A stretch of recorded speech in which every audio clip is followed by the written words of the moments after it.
Assalamualaikum warahmatullahi wabarakatuh. Perkenalkan, nama saya Nova Zaki Yunas dengan NIM 200170060 dari Prodi Sastra Indonesia. Kali ini saya akan menjelaskan tugas ujian akhir semester saya, makrolinguistik. A. Makrolinguistik. Makrolinguistik adalah bidang linguistik yang mempelajari bahasa dalam hubungannya dengan faktor-faktor di luar bahasa, seperti dari segi kejiwaan, sosial, pengajaran, pengobatan, dan filsafat. Kajian secara eksternal itu dibagi menjadi dua bidang, yaitu bidang interdisipliner dan bidang terapan. Bidang interdisipliner merupakan kajian gabungan dua disiplin ilmu, yakni kajian bahasa dan kajian yang lain. 1. Bidang linguistik interdisipliner. Yang pertama fonetik, yang kedua psikolinguistik, yang ketiga linguistik antropologi, yang keempat linguistik etnografi, yang kelima linguistik sosiologi, yang keenam neurolinguistik, yang ketujuh filologi, yang ke-8 stilistiska, yang ke-9 filsafat bahasa, yang ke-10 epigrafi, yang ke-11 paleografi, dan yang ke-12 semiotika. 1. Fonetik adalah cabang linguistik yang menyelidiki penghasilan, penyampaian, dan penerimaan bunyi bahasa, yaitu bunyi-bunyi yang dihasilkan oleh alat-alat ucapan yang terdapat dalam rongga mulut yang digunakan untuk melambangkan makna. Fonetik merupakan ilmu interdisipliner antara linguistik dengan fisika, anatomi, psikologi. Kajian fonetik dibagi 3, yaitu fonetik artikulatoris, akustik, dan auditoris. 2. Psikolinguistik. Psikolinguistik adalah ilmu mempelajari hubungan antara bahasa dengan perilaku dan alat akal budi manusia. Psikolinguistik merupakan ilmu interdisipliner linguistik dengan psikologi. Objek studi psikolinguistik diantaranya ialah proses perkembangan bahasa pada anak-anak, proses belajar mengajar bahasa, proses terjadinya percampuran pemakaian bahasa oleh orang yang menguasai dua bahasa atau lebih. 3. Linguistik antropologi adalah cabang linguistik yang menelaah hubungan antara bahasa dan budaya, terutama untuk mengamati bagaimana bahasa itu digunakan sehari-hari sebagai alat dalam tindakan bermasyarakat.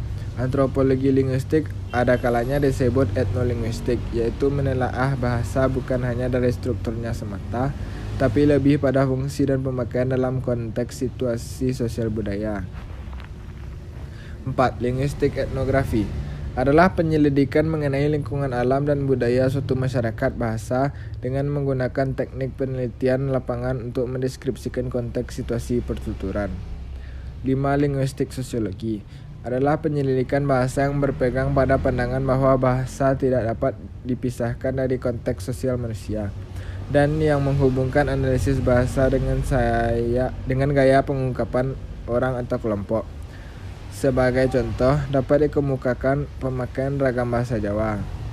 Kasar sama dengan ngoko, halus sama dengan kromo, yang disebabkan oleh sifat hubungan atau perbedaan tingkat sosial, tingkat ekonomi, tingkat keakraban, dan sebagainya antara pembicara dan pendengar.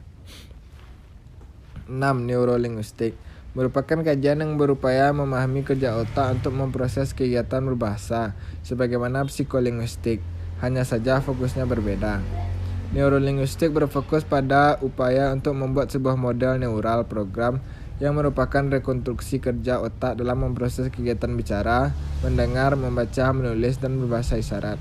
7. Filologi adalah salah satu cabang ilmu linguistik yang tertua yang mengkhususkan diri pada komparatif historical linguistik, yaitu bidang penelitian kekerabatan bahasa dan perubahan bahasa dengan cara membandingkan berbagai bahasa. Selain itu, filologi linguistik juga mengkaji transkripsi, terjemahan, pelacakan, naskah babon, dan memaknai informasi yang terdapat dalam naskah-naskah kuno. 8. Stilistiska merupakan cabang ilmu linguistik yang memfokuskan diri pada analisis gaya bahasa. Kajian stilistiska cenderung melakukan pembahasan bahasa tulis termasuk karya sastra. Tiska mencoba memahami mengapa si penulis cenderung menggunakan kata-kata atau ungkapan tertentu. Ada kalanya, stilistiska digunakan untuk maksud yang lebih luas, yaitu menandai gaya bahasa berdasarkan variasi bahasa regional dan juga variasi bahasa sosial. 9. Filsafat bahasa adalah ilmu yang memiliki kodrat dan kedudukan bahasa sebagai kegiatan manusia, serta dasar-dasar konseptual dan teritoris linguistik. Filsafat bahasa merupakan interdisipliner antara linguistik dan filsafat. Istilah-istilah filsafat seperti subjek, predikat, objek dalam uraian Yunani masih berpengaruh sampai sekarang. 10. Epigrafi merupakan cabang ilmu linguistik yang menelaah isi tulisan pada prasasti. Pada umumnya, epigrafi dipelajari oleh arkeologi. 11. Paleografi adalah cabang yang mempelajari bahasa dalam kaitannya dengan pendeskripsian tulisan-tulisan kuno, terutama yang berasal dari abad pertengahan. 12. Semiotika adalah cabang ilmu linguistik yang mempelajari bahasa dalam kaitannya dengan simbol atau lambang. 2. Bidang linguistik terapan. Bidang linguistik terapan terbagi atas: yang pertama linguistik medis, yang kedua linguistik edukasional, yang ketiga linguistik forensik, yang keempat leksikografi, yang kelima penerjemahan, yang keenam sosiolinguistik terapan, yang ketujuh grafologi, yang kedelapan pengajaran bahasa, yang ke-9 mekanolinguistik, yang ke-10 pembinaan bahasa, yang ke-11 medikolinguistik, yang ke-12 fonetik terapan. Yang pertama, linguistik medis adalah bidang linguistik terapan yang mencakup cacat bahasa dan sebagainya. Linguistik medis disebut juga patologi bahasa. 2. Linguistik edukasional, juga dikenal dengan nama linguistik pedagogis, adalah cabang linguistik terapan yang bersangkutan dengan peningkatan efisiensi pengajaran bahasa dengan menyediakan deskripsi yang komprehensif mengenai proses-proses dasar dan dengan mempergunakan metode pengajaran yang memadai. 3. Linguistik forensik adalah salah satu cabang linguistik terapan yang berkaitan dengan hukum. Linguistik forensik digunakan untuk menyidik kejahatan yang sebagainya pembuktiannya berupa data bahasa. 4. Leksikografi adalah cabang ilmu linguistik terapan yang mencakup metode dan teknik penyusunan kamus. Yang kelima, penerjemahan atau translation adalah bidang linguistik terapan yang mencakup metode dan teknik pengalihan amanat dari suatu bahasa ke bahasa lain.